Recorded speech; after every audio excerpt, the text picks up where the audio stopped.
बिस्मिल्लाहिर्रहमानिर्रहीम। प्यारे दोस्तों, रमज़ान का महीना तमाम महीनों का सरदार है और अपने अंदर बहुत सारी रहमतें और बरकतें लिए हुए है। इसी मुबारक महीने के लिए 1400 साल कबल मस्जिद नबवी के बुलंद मिंबर से नबी पाक सल्लल्लाहु अलैहि वसल्लम ने अपनी उम्मत को ये खुशखबरी सुनाई थी। लोगों, खुदा का महीना बरकत और रहमत और मगफिरत के साथ तुम्हारी तरफ आ रहा है और ये महीना जो खुदा के नज़दीक बड़ी अहमियत रखता है, जिसके अय्याम बेहतरीन अय्याम, जिसकी रातें बेहतरीन रातें और जिसकी घड़ियाँ बेहतरीन घड़ियाँ हैं। ये महीना नहायत ही शान व शौकत वाला है। इस महीने की हुर्मत व अज़मत दीगर तमाम महीनों से ज़्यादा है।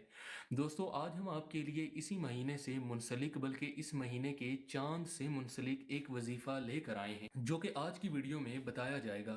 रमज़ान का चांद देखने से क्या फ़ायदा हासिल होता है। रमज़ान के चांद के देखने के बाद हम आपको एक वजीफ़ा बताएंगे कि जिसको करने के बाद अल्लाह ताला आपके रिस्क में बरकत पैदा फरमा देगा, रिस्क में इजाफा फरमाएगा, माली तंगदस्ती दूर होगी और आप पूरा महीना रमज़ान की ज़्यादा से ज़्यादा बरकतें समेटेंगे। इस वजीफ़े को करने का एक ख़ास फ़ायदा ये भी है कि आपके जो भी मसले मसाइल चल रहे हैं, ख्वाह वो माली मसाइल हों, जिस्मानी मसाइल हों या किसी किस्म के जहनी मसाइल का सामना हो, हर किस्म की बला और मुसीबत से छुटकारा मिलेगा। अल्लाह ताला का शुक्र अदा करें कि ये रमज़ान का चाँद आपको नसीब हुआ है। इसका फ़ायदा उठाते हुए इस वजीफ़े को करने के बाद अल्लाह करीम से अपने दिल की सारी ख्वाहिशात खुल कर बयान कर दें। आपके दिल में जो भी ख्वाहिशात हैं अपने रब से मांगें, इंशाअल्लाह सब पूरी होंगी।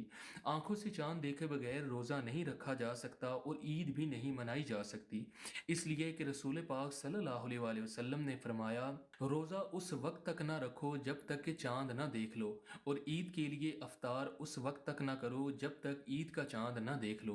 अगर चांद तुम पर मस्तूर हो जाए तो हिसाब लगा लो, यानी हिसाब से पूरे 30 दिन कर दो। बुजुर्गों का कहना है कि चांद देखने का एहतमाम करो, क्योंकि चांद देखने का बहुत अजर व सवाब है। ये नबी पाक सल्लल्लाहु अलैहि वसल्लम की सुन्नत मुबारका है। प्यारे दोस्तों, आज की इस वीडियो में हम आपको एक बेहतरीन अमल बताएंगे जिससे आप बहुत से फ़ायदे हासिल कर सकते हैं। रमज़ान का चांद नज़र आते ही आपने इस वजीफ़े को पूरे यकीन और मोहब्बत के साथ करना है, तो आपका जो भी मसला परेशानी है वो ख़त्म हो जाएगा। अब आपको वजीफ़ा बताते हैं। जब आपको चांद बाज़ाते खुद नज़र आ जाए या किसी और से खबर मिल जाए तो वज़ू कर लें और बावुज़ू मुसल्ले पर बैठकर सबसे पहले नबी पाक सल्लल्लाहु अलैहि वसल्लम की ज़ाते अक़दस पर दुरूद पाक पढ़ना है। दुरूद पाक आप कोई सा भी पढ़ सकते हैं, लेकिन अगर दुरूद इब्राहीमी पढ़ें जो हम नमाज के अंदर पढ़ते हैं तो ज़्यादा बेहतर है। एक मरतबा सवाब की नीयत के साथ मेरे साथ दुरूद पाक पढ़ लीजिए। अल्लाहुम्मा सल्लि अला मुहम्मद व अला आलि मुहम्मद कमा सल्लैता अला इब्राहीम व अला आलि इब्राहीम इन्नका हमीदुम मजीद।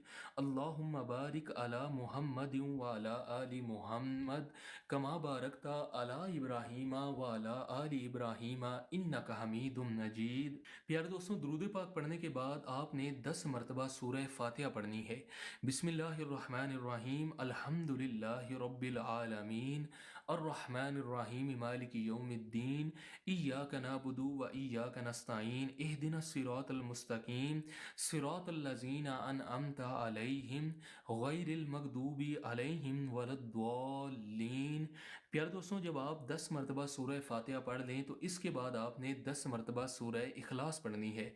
बिस्मिल्लाहिर्रहमानिर्रहीम, कुल हुवल्लाहु अहद, अल्लाहुस समद, लम यलिद वलम यूलद वलम यकुल लहू कुफुअन अहद। प्यारे दोस्तों, 10 मरतबा सूरह इखलास को पढ़ने के बाद आपने 10 मरतबा आयतल कुर्सी पढ़नी है। बिस्मिल्लाहिर्रहमानिर्रहीम, अल्लाहु ला इलाहा इल्ला हुवल हय्युल कय्यूम, ला तअखुज़ुहु सिनतुम वला नौम, लहू मा फिस समावाति व मा फिल अर्द, मन ज़ल्लज़ी यशफ़अहु इंदहु इल्ला बिइज़्निही, यअलमु मा बैन अयदीहिम व मा खल्फ़हुम वला युहीतून बिशैइन मिन इल्मिही इल्ला बिमा शाअ, वसिअ कुर्सियुहुस समावाति वल अर्द वला यऊदुहु हिफ्ज़ुहुमा व हुवल अलियुल अज़ीम। 10 बार आयतल कुर्सी पढ़ने के बाद आपने दोबारा से दुरूद पाक पढ़ना है। जो भी आपकी ख्वाहिश है उसको दुआ में अल्लाह ताला से मांगें। आप अपनी आंखों से इस मोजज़े को देखेंगे। آپ کی جو بھی خواہش تھی، چاہے وہ نیا گھر، نئی گاڑی، قرضے سے نجات، صحت و تندرستی، اولاد نرینہ کی خواہش، جاب میں ترقی، غم و پریشانی سے نجات، غرض کی جو بھی آپ کی خواہش ہے اللہ پاک وہ پوری فرما دے گا۔